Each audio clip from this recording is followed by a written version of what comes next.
नमस्ते। कभी सोचा है कि कुछ लोगों की जिंदगी इतनी आसान क्यों लगती है? वो जो चाहते हैं उन्हें मिल जाता है, जबकि बाकी लोग बस संघर्ष करते रह जाते हैं। आज हम एक ऐसे गहरे रहस्य से पर्दा उठाएंगे जो जिंदगी को देखने का नजरिया ही बदल सकता है। और ये सब कुछ हमारी भावनाओं की शक्ति के बारे में है। 20वीं सदी के एक जाने माने विचारक नेविल गोडार्ड ने एक बार कहा था, महसूस करना ही रहस्य है। सिर्फ ये 3 शब्द जिंदगी को बदलने की चाबी हो सकते हैं। तो चलिए इस शक्तिशाली रहस्य की परतों को एक एक करके खोलते हैं। देखिए, ये जो राज है ना, ये हमारे होने की, हमारे अस्तित्व की बुनियाद में है। ये कोई पॉजिटिव थिंकिंग की टेक्निक नहीं है, बल्कि ये इस बात का सार है कि हम इंसान के तौर पर काम कैसे करते हैं। जो सोर्स मटेरियल है वो हमें महसूस करने वाले प्राणी यानी फीलिंग बीइंग कहता है।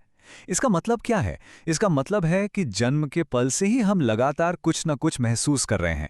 हम चाहें तो अपने विचारों को शांत कर सकते हैं, हम सो सकते हैं, लेकिन हम महसूस करना कभी बंद नहीं कर सकते। हमारा पूरा शरीर जिंदगी को महसूस करने के लिए ही बना है। हमारी 5 इंद्रियां हैं, देखना, सुनना, स्वाद लेना, सूंघना और छूना। ये सब क्या है? ये दुनिया को महसूस करने के औजार हैं। यही तो हमें जिंदगी की खूबसूरती, उसकी आवाज़ों और उसके एहसासों में पूरी तरह से डूब जाने का मौका देती हैं। लेकिन यहाँ कहानी में एक बहुत बड़ा मोड़ आता है। हमारी भावनाएं सिर्फ एहसास नहीं हैं, वो तो हमारे विचारों और शब्दों का ईंधन है, फ्यूल हैं।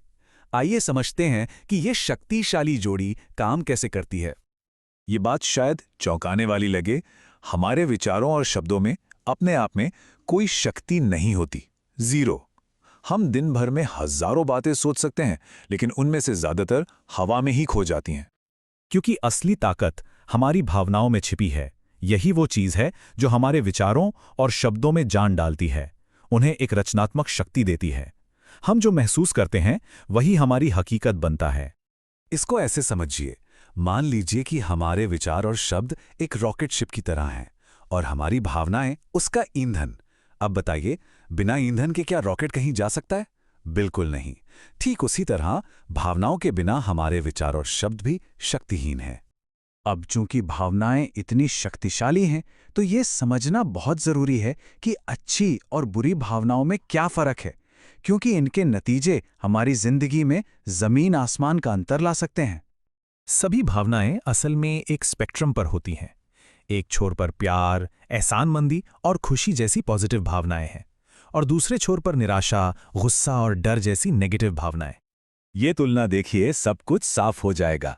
जितनी भी अच्छी भावनाएं हैं वो प्यार से पैदा होती हैं, जबकि सारी नेगेटिव भावनाएं प्यार की कमी से।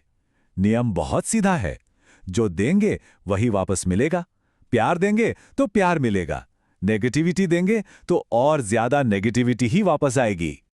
और यहां इस हिस्से का सबसे बड़ा सबक है, हम जितना बेहतर महसूस करते हैं, जिंदगी उतनी ही बेहतर होती चली जाती है। ये एक बहुत ही सरल लेकिन गहरा नियम है जो जिंदगी को पूरी तरह से बदल सकता है। तो अब चलिए देखते हैं कि हमारी भावनाएं जिंदगी के साथ एक लगातार चलने वाला फीडबैक लूप कैसे बनाती हैं। ये समझना कि ये सिस्टम कैसे काम करता है, अपनी जिंदगी को बदलने की चाबी है। यहां 2 तरह के चक्र काम करते हैं। एक है नेगेटिव चक्र। बुरी भावनाएं उन चीजों को और आकर्षित करती हैं जो हम नहीं चाहते, जिससे और बुरी भावनाएं पैदा होती हैं। और दूसरा है पॉजिटिव चक्र। अच्छी भावनाएं उन चीजों को और आकर्षित करती हैं जो हम चाहते हैं, जिससे और भी अच्छी भावनाएं पैदा होती हैं। तो एक बात हमेशा याद रखनी है, जिंदगी हमारे साथ हो नहीं रही है, जिंदगी हमें जवाब दे रही है, हमें रिस्पॉन्ड कर रही है। हम अपनी जिंदगी के निर्माता हैं। हमारी भावनाएं वो आदेश हैं जो हम यूनिवर्स को भेजते हैं, और जिंदगी वही हमें वापस लौटाती हैं। तो सवाल ये है कि इस ज्ञान का इस्तेमाल अपनी जिंदगी को बदलने के लिए कैसे करें, और खुशी की तलाश में लोग अक्सर कौन सी गलती कर बैठते हैं? जवाब इस नेगेटिव चक्र को तोड़ने में छुपा है। जरा खुद से पूछिए, खुश होने के लिए किस चीज का इंतजार हो रहा है? ज्यादातर लोग अपनी खुशी के लिए बाहरी हालातों के सुधरने का इंतजार करते हैं। ये बातें हम सब ने सुनी हैं, या शायद खुद भी कही हैं। जब मेरे पास एक अच्छा घर होगा तब मैं खुश होऊंगा, या जब मुझे वो प्रमोशन मिलेगा तब मैं खुश होऊंगा। ये सोच हमारी खुशी को भविष्य पर टाल देती है, और ये आकर्षण के नियम के बिल्कुल खिलाफ काम करती है। तो उपाय क्या है? इंतजार करना बंद करें और अच्छा महसूस करना पहले शुरू करें। खुश रहने के लिए पहले खुशी देनी होगी। जो चीजें चाहिए उन्हें पाने के लिए पहले उन्हें पाने की भावना को महसूस करना होगा। चलिए, अब इस सारी शक्तिशाली जानकारी को कुछ आसान और मुख्य बिंदुओं में समेट लेते हैं, जिन्हें आज से ही अपनी जिंदगी में लागू करना शुरू किया जा सकता है। ये हैं वो मुख्य बातें। सबसे जरूरी चीज ये है कि हम अभी इस पल में कैसा महसूस कर रहे हैं। हमारी भावनाएं ही हमारे विचारों को शक्ति देती हैं। हर अच्छी भावना हमें प्यार की शक्ति से जोड़ती है। अच्छी भावनाओं को और बढ़ाने के लिए उन चीजों पर ध्यान दें जिनसे हम प्यार करते हैं, और याद रखें, जो कुछ भी चाहिए उसे पाने के लिए पहले वो अच्छी भावना देनी होगी।